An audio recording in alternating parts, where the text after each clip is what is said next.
We're moving to the clamp guard. So hands go to the elbows. We're setting this up exactly like we did before. I'm gonna knee pull and elbow pull the hands to the mat and get my pinch headlock position palm to palm, and then cinch it down a little bit tighter with my wrist to wrist.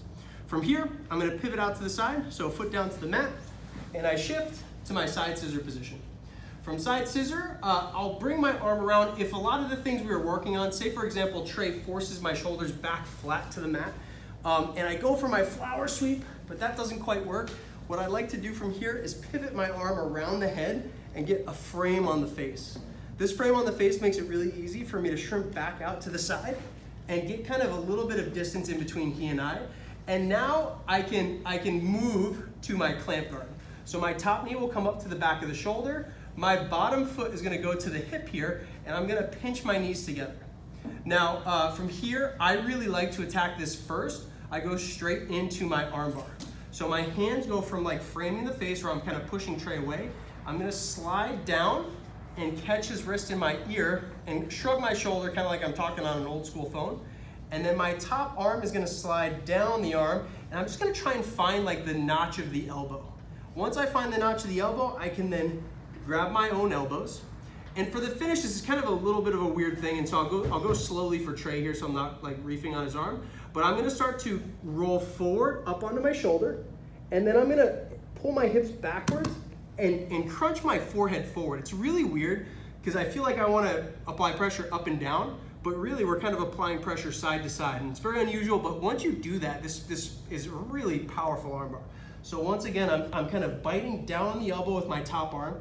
So my elbow is pointed to the ceiling, and then I make like a kind of an elbow wrap position here. I'm gonna roll onto my right shoulder. Meanwhile, I'm keeping the wrist trapped with my ear. I lift my hips up, and then I'm, again, head towards Trey, hips go away. So one more time, going through this, starting off in the closed guard. I elbow pull, knee pull, hands to the mat. My hands come up, I get my pinch headlock. I shrimp out to the side, and I get my side scissor position. And again, this works really nicely. We can go straight to it. We can bring our arm around, but it works really nicely if we're looking to take the back and Trey responds by flattening us out. Really nice follow-up. Bring the arm around, shrimp back out to the side, and then I go straight into this. So my top leg comes up, and so does my bottom, and I get this clamp position. Foot is on the near side hip, not the far side hip, and not the shoulder. I want to be near side hip, so I get a lot of weight here on on Trey's shoulder that I'm attacking. My top arm comes around. Also bottom leg, let's just real quick show. My bottom foot is on the hip here, and my knee is either on the far shoulder or the near shoulder. Body kind of shapes and sizes are gonna dictate that more than anything else. I slide down, trap the wrist here in my shrug, and then I find the elbow with mine. So again, my my shoulder crunch slides down. I find that elbow, grab my elbows, I'm rolling onto my shoulder, and there's my mechanics here.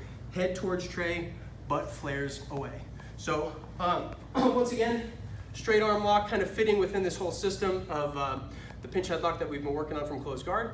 And we're gonna do a rolling armbar and a triangle this week to finish things off.